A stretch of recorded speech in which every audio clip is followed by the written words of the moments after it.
Ang balot lang. Bibili ako kasi tagal ko na hindi nakakabili ng kisong puti. Oo. 120, di ba?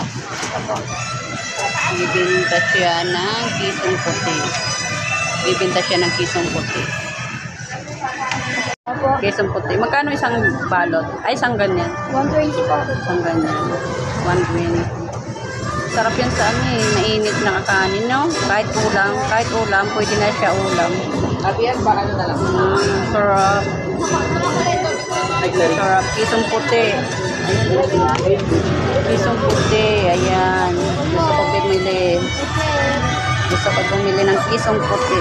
Bira kasi ako nito makakita. Yan siya pag pinuksan. Yan siya. Kiso. Ayan. Cheese. Kisong puti ang tawag dito. Kisong puti. Ayan. Konti lang palang laman. Ang laki ng balot. Tapos ang konti lang palang laman. Ayan lang palang laman. 120. Apat na balot. Ganyan. Tapos ayan. Parang isang kutsara lang. Ako. Yung daya naman. Ang daya. Masarap to sa kanin. Bagong lutong kanin. Ang daya.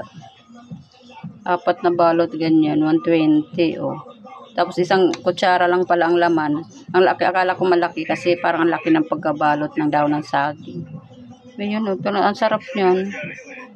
Kisong puti ito Masarap yan. Mahal na pala. Namiss ko lang kasi kumain kasi dati nag-uulam talaga ako ng ganito. Sarap yan siya. Maano siya, parang maalat-alat.